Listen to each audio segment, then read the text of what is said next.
Hello दोस्तों, मैं प्रिया आपके चैनल सार्थक एजुकेशन में आप लोगों का स्वागत करती हूँ। दोस्तों, आज हम लोग टीचिंग मेथड्स के बारे में बात करेंगे। हम जानते हैं कि विभिन्न प्रकार के टीचिंग मेथड्स होते हैं, जिसमें आज हम टीचर सेंटर्ड और स्टूडेंट सेंटर्स मेथड के बारे में बात करेंगे। हम जानेंगे कि टीचर सेंटर्ड मेथड किन्हें कहते हैं और स्टूडेंट सेंटर्ड मेथड यानी लर्नर सेंटर्ड मेथड्स किन्हें कहते हैं।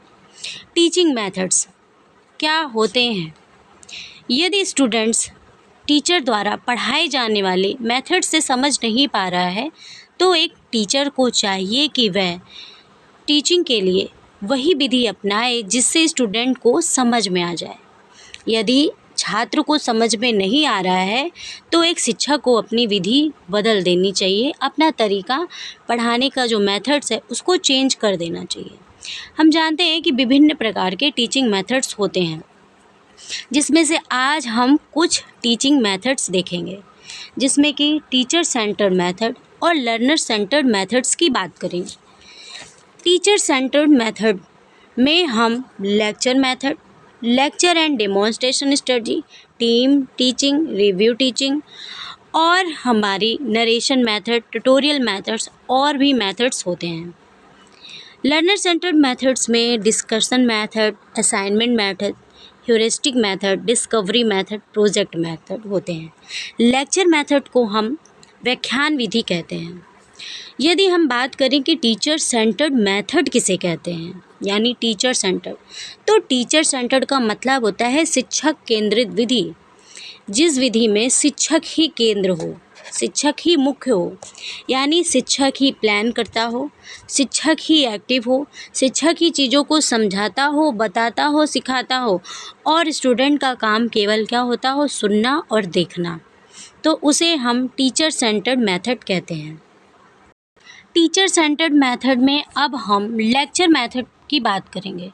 लेक्चर का अर्थ क्या होता है? आप सभी जानते हैं कि लेक्चर का अर्थ होता है कि जब किसी भी पाठ्य पुस्तक को भाषण के रूप में एक क्या करता है, एक शिक्षक बताता है, पढ़ाता है और जो स्टूडेंट है उसे निष्क्रिय रूप से, पैसिव रूप से क्या करता है, सुनता है। स्टूडेंट निष्क्रिय रूप से उसे सुनता है और जो टीचर होता है उसे हम लेक्चर कहते हैं। यहाँ पर जो स्टूडेंट होता है वो निष्क्रिय होता है और जो एक टीचर होता है वो फैक्ट के बारे में बात करता है। यहाँ पर जो टीचर होता है बच्चों को फैक्ट के बारे में बताता है।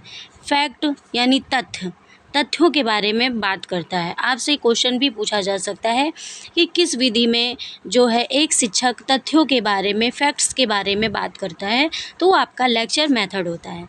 यहाँ पर जो टीचर होता है वो पूर्ण रूप से क्या होता है, एक्टिव होता है।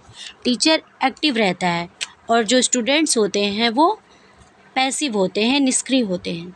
व्याख्यान विधि को अधिक प्रभावी बनाने के लिए हम 3 कारकों पर विचार करते हैं। पहला क्या, अगर तैयारी हमारी अच्छी है, अगर हमें चाहिए कि हमारा जो लेक्चर है वो बहुत इफ़ेक्टिव हो, तो हमारी पहले से उस विषय में तैयारी होनी चाहिए, उसकी प्रस्तुति भी बहुत अच्छे तरीके से होनी चाहिए और हमें उसका मूल्यांकन करना चाहिए खुद से भी और बैठे स्टूडेंट्स के माध्यम से भी जो हमारा लेक्चर सुन रहे हैं। हमें उनसे भी पूछना चाहिए कि आपको मेरा लेक्चर कैसा लगा, क्या चीज़ें समझ में आई और क्या चीज़ें नहीं आई।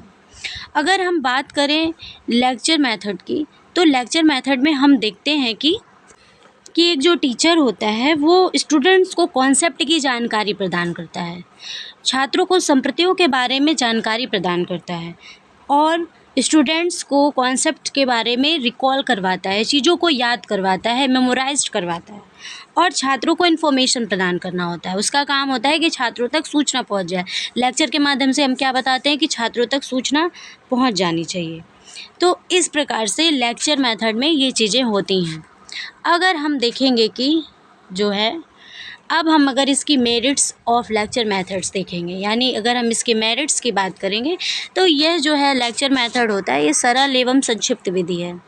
ये बहुत ही आसान है, संक्षिप्त है, आकर्षक विधि है। तथ्यात्मक सूचनाओं का यानी फैक्ट्स, इन्फॉर्मेशन की जो है ये जानकारी इसमें दी जाती है, उसके माध्यम से इसमें कम्युनिकेशन किया जाता है। समय और श्रम की बचत होती है। समय और श्रम की बचत किस प्रकार से होती है, क्योंकि जो एक टीचर होता है वो एक बहुत बड़े लार्ज ग्रुप को, कक्षा के एक बहुत बड़े समूह को एक ही समय में क्या करता है, संबोधित कर देता है।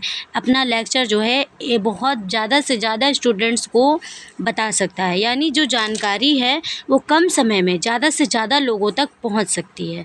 और इसीलिए इसमें क्या होता है, श्रम की भी बचत होती है, क्योंकि बहुत ज़्यादा कुछ प्रिपेयर नहीं करना होता, आपको अपना सिर्फ एक लेक्चर प्रिपेयर करना होता है।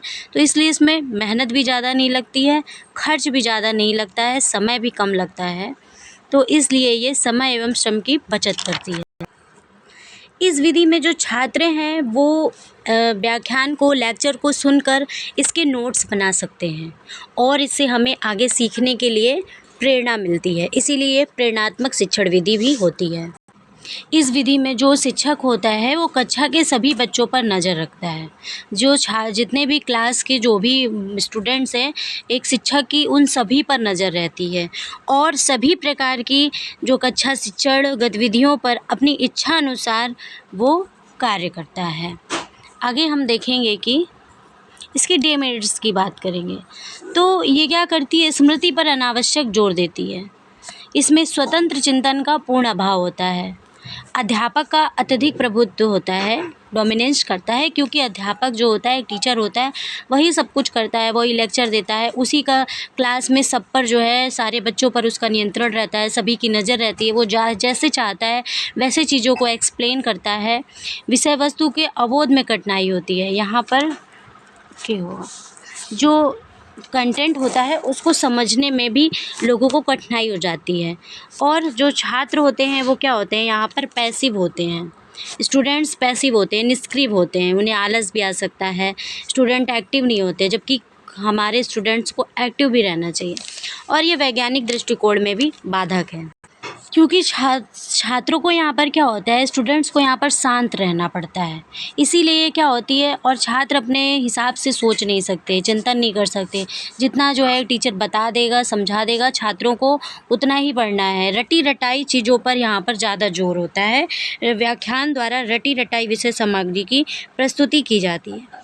यह विधि समूह शिक्षण के लिए उपयोगी है, व्यक्तिगत शिक्षण के लिए नहीं। समूह शिक्षण के लिए उपयोगी है, लेकिन व्यक्तिगत शिक्षण के लिए यह उपयोगी नहीं है। इस विधि द्वारा छात्रों में सोचने विचारने की जो शक्ति है, निरीक्षण क्षमता है, निर्णय क्षमता है, समस्या समाधान क्षमता है, विकास नहीं हो पाता है। इसीलिए हम इसे वैज्ञानिक दृष्टिकोण में बाधक समझते हैं। अब हम आगे देखेंगे टीचर सेंटर्ड मेथड में जो हमारी दूसरी विधि है, lecture demonstration method. Lecture demonstration method ये क्या होता है, इसमें लेक्चर मेथड में ही हम डेमोन्स्ट्रेशन मेथड्स का यूज़ कर लेते हैं और जिससे कि हमारी जो है लेक्चर मेथड्स में जो भी कमियां थी वो इस मेथड्स के द्वारा हम दूर कर सकें। ये विधि भी जो होती है टीचर सेंटर्ड मेथड ही होती है, क्योंकि इसमें क्या होता है, जो भी प्रदर्शन का कार्य है वो एक टीचर ही करता है। इसमें एक अध्यापक द्वारा अपने शिक्षण अधिगम कार्यों में सहायता हेतु कक्षा के सामने पढ़ाए जाने वाले पाठ से संबंधित तथ्यों एवं सिद्धांतों का विभिन्न क्रियात्मक गतिविधियों एवं प्रयोगात्मक कार्य दृश्यात्मक चित्र प्रस्तुत करने का प्रयत्न किया जाता है। इस विधि में जो एक शिक्षक है वो ही सब कुछ प्रेजेंट करता है, प्रस्तुति करता है, सारी एक्टिविटी वह छात्रों को स्वयं करके दिखाता है। पहले वो व्याख्यान बताता है, व्याख्यान से संबंधित चीज़ें छात्रों को वो एक्सप्लेन करता है, डेमोन्स्ट्रेट करके वो चीज़ों को प्रस्तुति के माध्यम से समझाता है, दिखाता है। अब अगर हम यहाँ इसकी मेरिट्स की बात करें तो इसमें क्या होता है, क्योंकि ये विधि लेक्चर मेथड्स के साथ इसमें डेमोन्स्ट्रेशन का यूज़ किया जाता है, छात्रों को हम चीज़ों को करके स्वयं करके दिखाते हैं, तो छात्रों को ज़्यादा अच्छे से, स्टूडेंट्स ज़्यादा अच्छे से समझ पाते हैं। इसलिए इस विधि में जो भी ज्ञान होता है और जो हमें एक्सपीरियंस होता है, नॉलेज और एक्सपीरियंस जो है हमारा, वो स्थायी हो जाता है, क्योंकि हम चीज़ों को जो बता रहे होते हैं, जो हम उसे एक्सप्लेन कर रहे होते हैं और उसे हम दिखा भी रहे होते हैं, इसलिए ये विधि जो है हमें आकर्षक विधि भी लगती है। अब इसमें क्या होता है, छात्र इंटरेस्ट भी होता है छात्रों को, क्योंकि जिस चीज़ों के बारे में हम बता रहे होते हैं, अब उन चीज़ों को पहले लेक्चर मेथड्स में क्या होता था, हम केवल चीज़ों को एक्सप्लेन कर दे रहे थे, उन्हें कुछ दिखा नहीं रहे थे, लेकिन अब हम उन्हें दिखा रहे हैं। दिखाने की वजह से क्या हो रहा है, उन्हें करके दिखा रहे हैं तो उनमें इंटरेस्ट हो रहा है, उनका जो है दिमाग एकाग्र हो रहा है, उनमें उत्साह उत्पन्न हो रहा है कि क्या चीज़ है। पहले जैसे हमने किसी भी डेफिनेशन को बताया, किसी भी चीज़ को एक्सप्लेन किया तो हम उन्हें बता नहीं रहे, लेकिन अब हम उसकी डेफिनेशन, उसकी थ्योरी, उसको प्रैक्टिकल करके उन चीज़ों को दिखा रहे हैं, तो छात्रों में उत्साह भी आ रहा है। ज्ञान बोध और इसमें प्रयोगात्मक उपयोग होता है, जिससे कि छात्रों को चीज़ें समझ में भी अब आ रही। पहले जिन चीज़ों को समझने में कठिनाई हो रही थी, अब उन चीज़ों को जब हम उन्हें दिखा रहे हैं, समझा रहे हैं, बता रहे हैं, तो अब छात्र अच्छे से समझ पा रहे हैं। अब छात्रों का कॉन्सेप्ट भी क्लियर हो पा रहा है और छात्र जो है क्या कर रहे हैं, अब थोड़ा-सा छात्र पहले जितना पैसिव थे उतना पैसिव नहीं है, कुछ थोड़ा एक्टिव हो गए हैं। अब इसमें एक तरह से देखा जाए तो स्टूडेंट्स भी एक्टिव हैं और टीचर भी एक्टिव है, क्योंकि छात्रों में क्या है, रुचि है, ध्यान है, उत्साह है। अब अगर हम देखेंगे इसकी डीमेरिट्स की बात करें, तो डीमेरिट्स में ये सभी विषयों के लिए कम उपयुक्त है, क्योंकि हर चीज़ों को हम उसको दिखा नहीं सकते, उसकी प्रस्तुति नहीं कर सकते।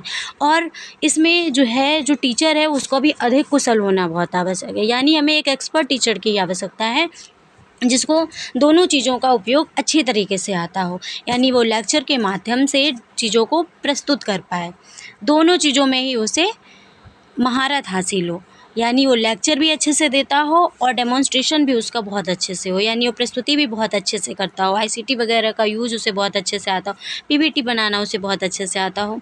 और यहाँ पर यही है कमी, इसकी यही है सबसे बड़ी, क्योंकि यहाँ पर टीचर ही प्रदर्शन करेगा, टीचर ही प्रयोग करेगा, टीचर ही चीज़ों को करके दिखाएगा, टीचर के द्वारा ही चीज़ें प्रस्तुत की जाएंगी, टीचर ही चीज़ों को समझाएगा, टीचर ही एक्सप्लेन करेगा, टीचर ही जो एक्सप्लेन कर रहा है उसके बारे में टीचर ही प्रेजेंटेशन देगा, टीचर ही प्रयोग करेगा, टीचर खुद करके सब चीज़ें सिखाएगा, यानी टीचर का अनुभव यहाँ पर ज़्यादा बढ़ता जाता है, क्योंकि छात्र को स्वयं करके देखने का अवसर नहीं मिलता है, छात्र स्वयं करके चीज़ों को समझते नहीं, स्वयं प्रैक्टिकल नहीं करते, तो चीज़ें उतनी समझ में नहीं आती हैं। हाँ, ये लेक्चर मेथड से तो अच्छी है, लेकिन स्टूडेंट सेंटर्ड मेथड नहीं है ये, क्योंकि यहाँ पर सब कुछ टीचर ही कर रहा है।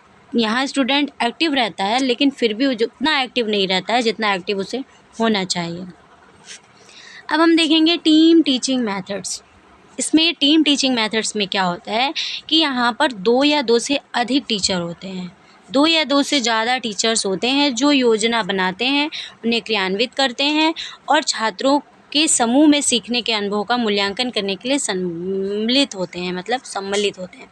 यहाँ पर क्या होता है कि जो टीचर होता है, एक टीचर है, उसने जो है मान लीजिए एक्सप्लेन किया, तो दूसरा टीचर है उस चीज़ को प्रैक्टिकल करके दिखा रहा है, उस चीज़ को मतलब एक्सप्लेन कर रहा है। मतलब कई टीचर हैं क्लास में, जैसा कि आगे हम इस चित्र में देख सकते हैं। यहाँ पर 2 टीचर हैं, एक टीचर एक्सप्लेन कर रहा है तो दूसरा टीचर कुछ और चीज़ें बता रहा है, मान लीजिए आपको प्रेजेंटेशन करके दिखा रहा है या प्रैक्टिकल करके दिखा रहा है।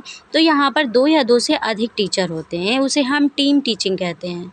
और जो 2 या 2 से अधिक टीचर मिलकर क्या करते हैं, स्टूडेंट्स को समूह में सीखने के लिए एक्सपीरियंस और का मूल्यांकन करने के लिए सम्मिलित होते हैं। अब इस विधि में कई शिक्षण तकनीकों और उपकरणों का अनुकूलतम प्रयोग होता है। यहाँ पर हम कई जो है टेक्निक्स का, टूल्स का उपयोग करते हैं, क्योंकि टीचर यहाँ पर 2 या 2 से ज़्यादा होते हैं और इसीलिए इसमें क्या होता है, शिक्षण की गुणवत्ता में सुधार होता है।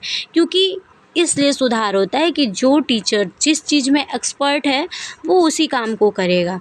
जैसे कि कोई टीचर है जो प्रायोगिक कार्य को करेगा, प्रैक्टिकल चीज़ों को ही करेगा। जो कोई टीचर ऐसा है जो एक्सप्लेनेशन चीज़ों को एक्सप्लेन अच्छे से करता है, व्याख्या अच्छे से करता है, समझाता अच्छे से, तो वो केवल एक्सप्लेन करेगा। आगे का जो उसमें प्रैक्टिकल संबंधित चीज़ें हैं वो दूसरा टीचर करेगा। तो इसलिए इसमें शिक्षण की गुणवत्ता में क्या होता है, सुधार हो जाता है।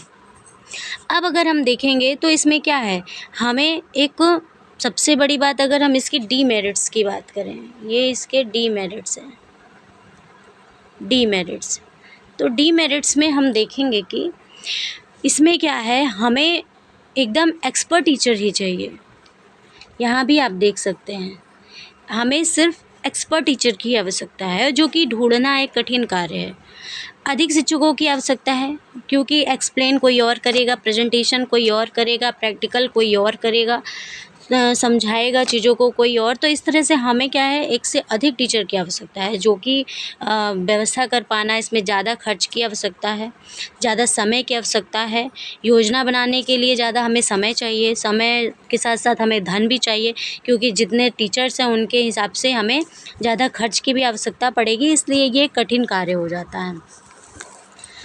दोस्तों, आज के लिए बस इतना ही। इसके आगे अगले वीडियोज़ में हम लर्नर सेंटर्स मेथड्स की बात करेंगे। अगर आपको मेरा चैनल से संबंधित चीज़ें समझ में आई हों तो आप मेरे चैनल को सब्सक्राइब और लाइक कर सकते हैं। Thank you.